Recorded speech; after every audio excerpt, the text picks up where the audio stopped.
పోలవరాన్ని వరంగా మార్చుకోవాలని చంద్రబాబు అనుకుంటారు. చాలా పర్ఫెక్ట్. ఎందుకంటే ముందు మొన్న అనుకున్నది ఎప్పుడవుతుందో తెలియని పరిస్థితి వచ్చింది అన్నటువంటిది. కాకపోతే విదేశీ నిపుణులు వచ్చిన తర్వాత కట్టేయచ్చు, అడిషనల్గా ఇంకోటి కట్టేయమని చెప్పారు కాబట్టి వెంటనే కట్టేయడానికి ఓకే చేసేసింది కేంద్ర ప్రభుత్వం. కేంద్రంలో కూడా బీజేపీ అధికారంలో ఉంది కాబట్టి, ఎన్డీఏలో భాగస్వామి కాబట్టి వెంటనే ఓకే చేస్తారు. కాబట్టి ఇది త్వరలోనే పోలవరం నిర్మాణ పనులు ప్రారంభమైపోయి 2027 నాటికల్లా పూర్తి చేయాలనుకుంటాను. నేను 27 లెక్కేసుకుని 29కి పూర్తి అవుతుంది అనుకుంటా. 28 ఎండింగ్కి పూర్తి అవ్వచ్చు.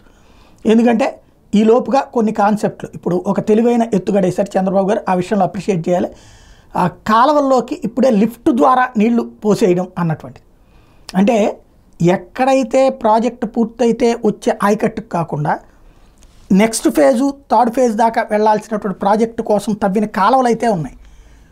వాటికి ఇప్పుడు ఎక్కువ నీళ్లు నిల్వ చేయాలి అంటే ముంపు ఎక్కువ అవుతుంది. కాబట్టి ఆ కాలువల్లోకి నీళ్ళని ట్రాన్స్పోర్ట్ చేయడం ద్వారా ఇప్పుడు పట్టిసీమ ఎట్లయితే చేశారో అదే తరహాలో ప్లాన్ చేసుకొస్తున్నారు. చాలా మంచి ఆలోచన. పోలవరాన్ని అయితే ఎట్టి పరిస్థితుల్లో ఒక వరంగా ఆంధ్రప్రదేశ్ ప్రజలకి మోడీ సర్కార్ క్లియర్ చేస్తుంది, చంద్రబాబు సర్కార్ ఫాలో అప్ చేస్తుంది, జగన్ సర్కార్ డిపిఆర్ క్లియర్ చేయించింది.